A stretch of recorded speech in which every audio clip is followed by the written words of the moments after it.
So I spent about 12 months as an unpaid advisor to Clubhouse, specifically working with their head of hate speech and content policy.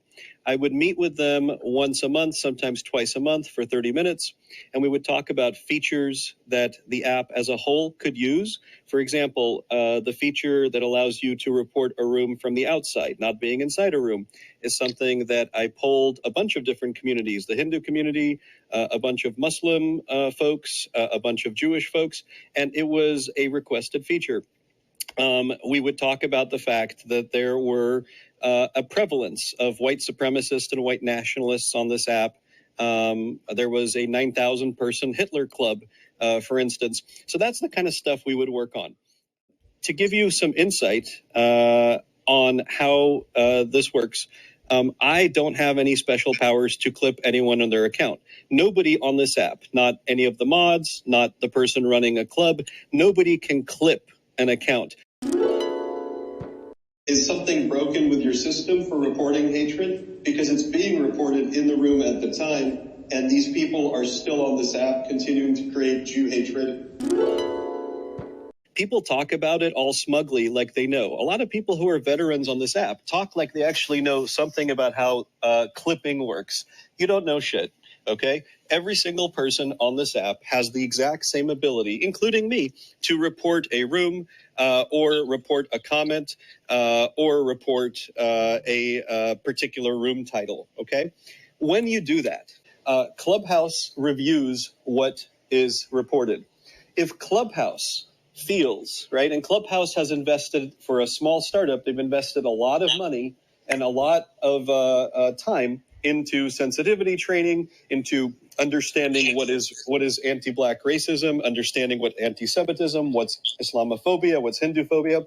If Clubhouse, when they review a comment, a room, right, a transcript, right, or even a whole club, if they feel that that is hateful, and they pay particular attention to terrorism, they pay attention to threats against women, they pay attention to threats of violence.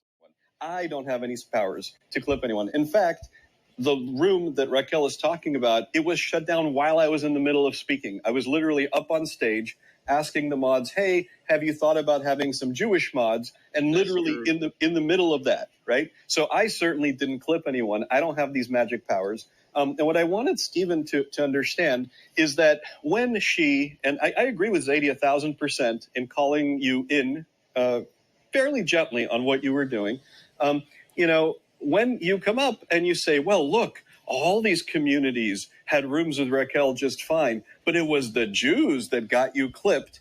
You know, we know exactly what that is. And it's not, A, it's not fair. B, every community, as Raquel said, every community on this app has had people who got really mad at her and who reported rooms that she was doing. I want you to know that there are at least 100 people a day reporting these individuals and rooms, and it's getting ignored by Clubhouse. I can share with you the names of 50 people. Clubhouse judges what, it's not the Jews' fault that the particular room that was shut down at that moment happened to have a lot of Hebrew Israelites who were saying some really hateful things. But the fact is that the Jews or the Jewish community are not responsible for anyone clipping anyone or anything. That's all I had to say. Yeah. Beta!